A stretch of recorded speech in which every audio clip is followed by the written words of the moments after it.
Welcome into the DNVR Avalanche pregame show. We got AJ, we got Eric, we got Rudo coming to you live as the Avs are taking on the Tampa Bay Lightning tonight, trying to make it 4 in a row. I know we call 3 a winning streak, but it really feels like 4 is you're actually on one for real.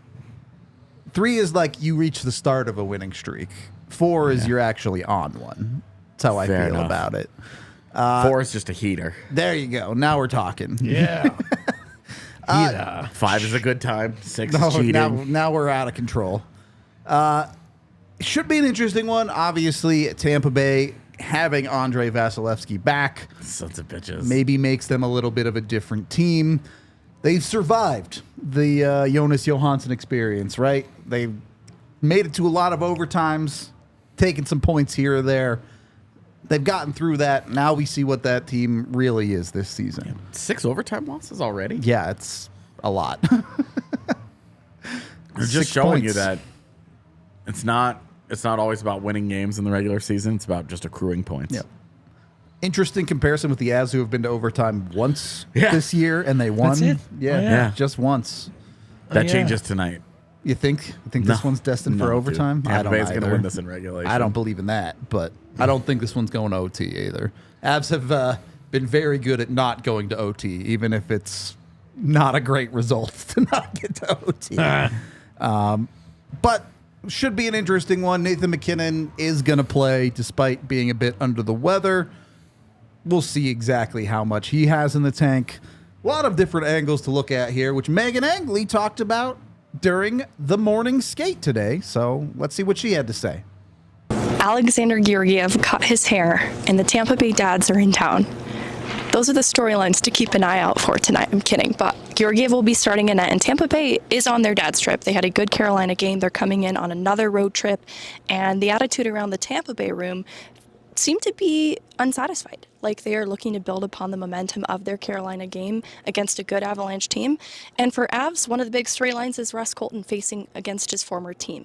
There is a little bit an attitude of wanting to prove why that was a player that perhaps they shouldn't have let go so easily, and he's really assimilated into his role here in Colorado quite well. Keys to tonight are trying to play as disciplined a game as possible. Jared Bednar said Tampa has one of the best power plays in the league, and there has been a lot of disruption to the flow of games with special teams the last couple few. So it's especially important for the Avs to stay as disciplined as possible and get into a rhythm at 5-on-5, especially if they want to beat Vasilevsky. Everyone I talked to this morning said the name of the game is just getting traffic in front of the net, getting bodies there, because he is the type of goaltender that can make the difficult saves. So if you can obscure his line of vision as much as possible, it's going to be really important to just hammer away in volume and also create screens in front of the net. Lots of talk about the Avs keeping themselves off of the penalty kill. I know you talk about that in your 3 keys as well, so let's jump in, get these 3 keys going. What do the Avs got to do to prove AJ wrong tonight and get a win? I do believe I'm going against AJ because we always battle, so I'm going to go. It's going to be a win. So power on power, lots of power, right? Kucherov is on fire. This guy is like magic with the puck right now. He's playing so good. Brain Point, Stamkos, the list goes on, right? Hedman. So power versus power, coming off an 8-2 win, so you know they can score goals. Lots of dynamic players over there. So elevate your game, challenge yourself, compete.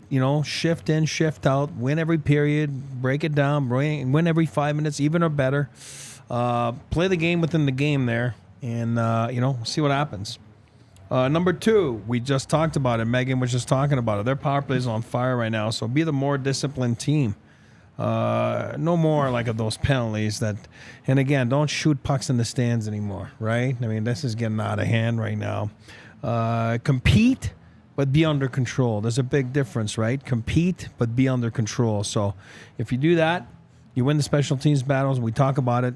It's a big one tonight because their power play is on fire. Go with the big cat, number 3. Vasilevsky came back, right? He's, 24 shots, 22 saves, they won 8-2, so an easy game for him to get back into. He's one of their best players, if not their best players, right, the last few years. Yep. Test them often and early, score first, get at him, let's go. I was looking for him this morning, and he wasn't there at morning skate, and, he doesn't seem to want to skate on on game days, which is great. You know, I mean, I know a lot of guys like that. You know, what I mean, but it's funny because then they took a picture with the team, with the dads and stuff, and it was the funniest thing. He came on the ice with his flip flops. The hair was touching almost the scoreboard, like you know, you could tell he was on the massage table. It was the funniest thing because and he's so big, right? He's so tall. So that was the highlight of morning skate for Vasilevsky. But anyway, go at him often and early. It's so a lot about goaltenders' hair today.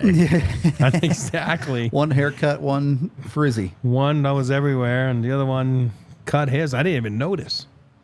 I mean, I was watching him the whole practice. You're the one who hated his haircut. No, I don't. before. I didn't like his haircut before. Every time you see his picture, like, you got to get rid of that, man. You got to get rid of it. I was like, yeah, I don't like his hair, but you know what? I'm sure he looks great. He's, you know, looking great. But I was watching him. He works so hard in practice, and I was watching him the whole morning, and you know how he interacts with UC Parkley, the goalie coach. And I swear I must have watched him for at least 15 minutes. I didn't watch anybody else, and I never realized that he cut his hair. So.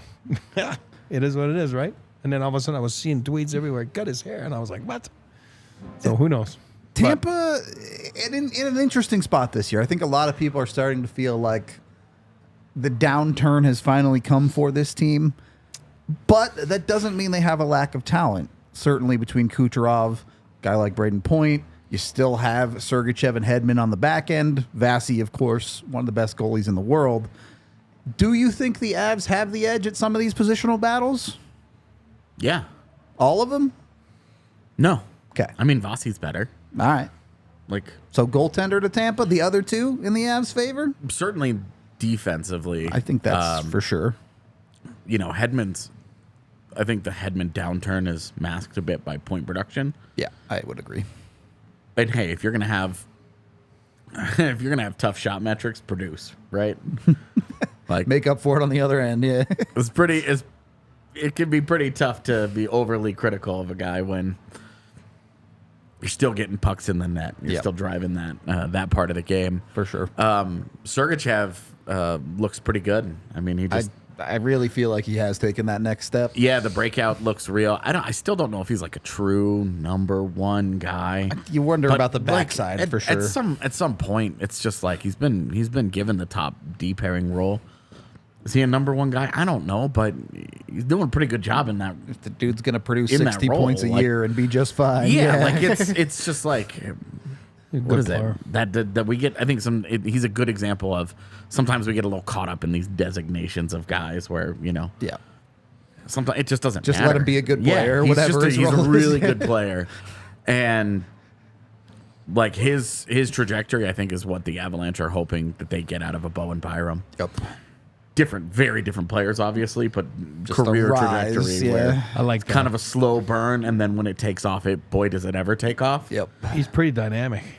He is now, yeah. Yeah. It took a little while, but when it happened, oh my gosh. That's the guy that speaks like 6 or 7 languages, if I remember. I swear. Like, that's what I heard. No idea. So his Yeah. IQ got to be, I mean, you can tell his hockey IQ is so, like, he's so smart, right? He just does some stuff.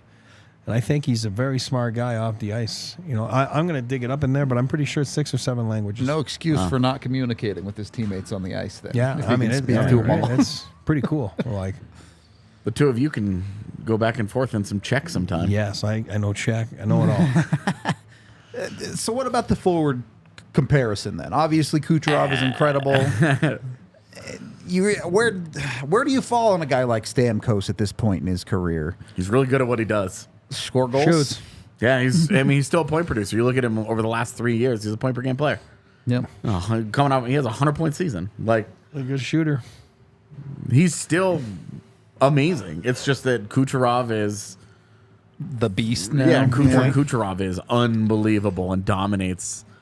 Kucherov has that innate ability that when he gets the puck, play on the ice goes at the pace that he wants. Yep. And that is, to me, the rarest skill there is in hockey, to just dictate how fast or slow the game gets played. Yep. Just based on what you decide to do. And Kucherov does that, and it's amazing to watch. He's incredible. And if you put him on a power play, he will beat you. Yeah. He with Stamkos, with Hedman, with Braden Point. The Avs didn't have to deal with Braden Point in that Stanley Cup final. They did not. So, Braden Point has become a true 1C. And they miss Ross Colton because they had... You had a ridiculous depth at that he point. Had he kind of did everything for them last year. Sort of their JT Comfer. Yeah, and now the Anthony Cirelli has really underperformed as a 2C for them so far this season. Yep. They've been overly reliant at times on the offensive production of a guy like Nick Paul, which can be tough. Like, that's not a guy that's going to produce a ton. A wildly inconsistent production player. I love Nick Paul. I always loved him. I loved him in the minors. Same. But Not on that exactly, contract, but that's though. right. I like him as a You bottom love him for six. what he is. For what he is as a bottom six guy, none of that contract. Yeah. I mean, I'm with you. That's well said. Yeah. None of that contract. It is definitely a tough ask for him to live up to that. And that's kind of where they are as a team, is that they've stretched themselves thin on guys outside of their stars because they paid their stars. If there was ever an argument for just let one of them go, just let one go. Yep. Pick whichever one, let one go. And they're gone. It's Tampa Bay. Because if you try and only keep the stars, I hope that's somebody having fun and not somebody in peril. Oh, it's even more so if it's a small child. I lost my train of thought. Oh, the Avalanche should look at Tampa Bay and say, this is what you want to avoid. This is what we will become if we're not careful. Yeah. Now, in some ways, the Avs hope they become that, because that's There's multiple another Stanley cup in Cups. their future. That means, There's a third Stanley Cup final where they're like, hey, they come 2 games. They come within 2 games of winning 3 in a row. a third cup. But cap-wise, and the way that they're aging and the way that they're kind of in the middle of it right now, you are looking at them saying, be careful. Yep. They are still the warning. On any given night, though, these guys are not kidding around. Tampa Bay is no joke of a hockey team.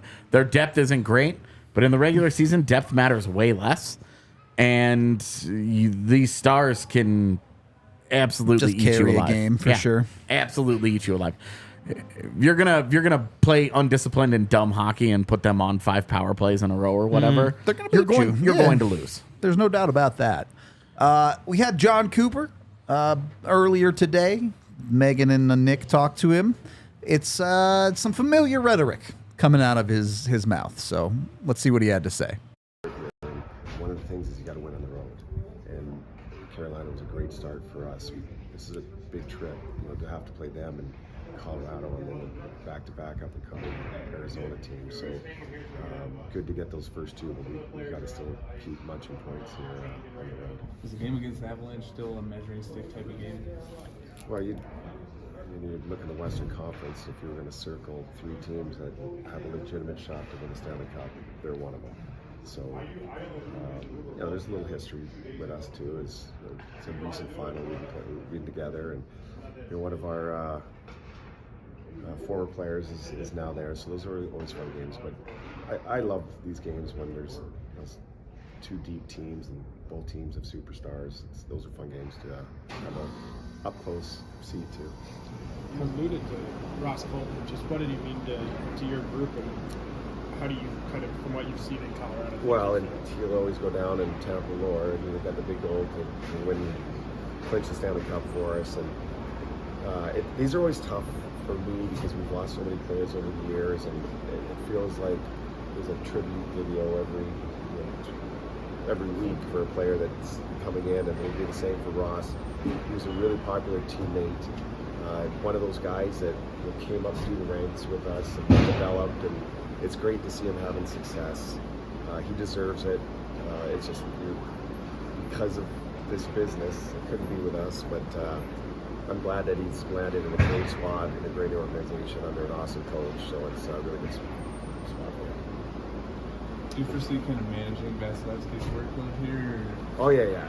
It's not like Vasi's not playing 62 in a row. He'll play tonight, and JJ will play tomorrow, and then Vasi will get in for a couple more. So, yeah, we're not. This isn't going to be a situation where we're going to overload Vasi. The end game is to make the playoffs, and we'll play goalies accordingly. But JJ's more than proven himself to be able to play, so it's it'll be good for us. Thanks. Yeah, you're welcome. Thanks, John. So, no big surprises. Plenty of words you heard before. The Avs are a measuring stick, etc.